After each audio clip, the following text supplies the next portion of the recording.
आवाज मात्र से नहीं, सिर्फ परछाई मात्र से अपवित्र घोषित कर दिया जाता था। उस जमाने में व्यक्ति ने शिक्षा ली और भारत के संविधान को लिखा, वो सिर्फ शिक्षा का दम है। साथियों, बड़ा गर्व होता है कि हम जब सुबह उठने के बाद रात को सोने से पहले सोशल मीडिया पर देखते हैं, हमें बड़ा गर्व होता है कि हमारे बाप दादाओं ने हमारा संविधान को लिखा। लेकिन सोचिएगा, जब भारत के संविधान लिखने की बारी आई तो बाबा साहब को इसलिए मौका नहीं मिला कि वो दलित परिवार से थे, इसलिए भी मौका नहीं मिला उस क्षेत्र से, इसलिए मौका मिला जब भारत के संविधान के लिखने की बारी आई तो बाबा साहब से पढ़ा लिखा व्यक्ति कोई नहीं था, इसलिए भारत के संविधान का मौका मिला बाबा साहब को। हम जब प्रतिभा सम्मान समारोह की बात करते हैं,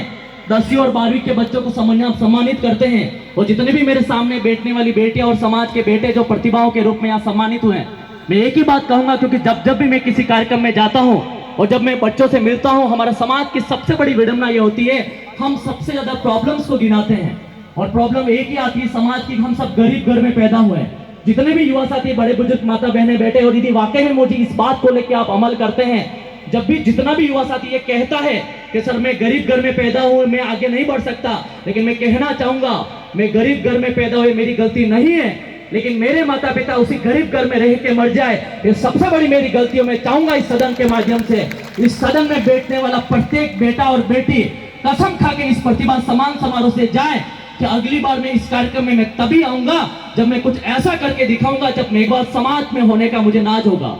साथियों, जितने भी युवा साथी, हो सकता है कि हम जिस समाज में पैदा हुए, हो सकता है हम दूसरों की गलतियां निकालें,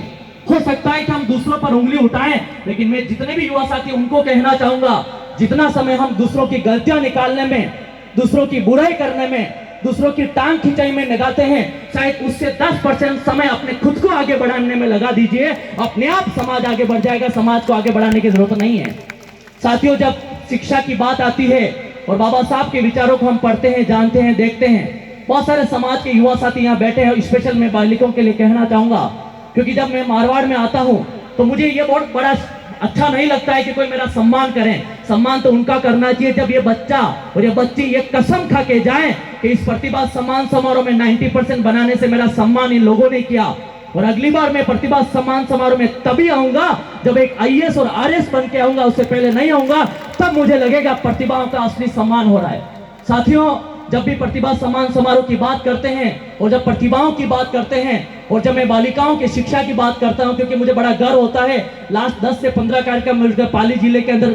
आने का मौका मिला और लगभग 273 बच्चे पाली जिले के उदयपुर ज्ञान ज्योति निःशुल्क कोचिंग और MSA संस्थान में पढ़ रहे थे।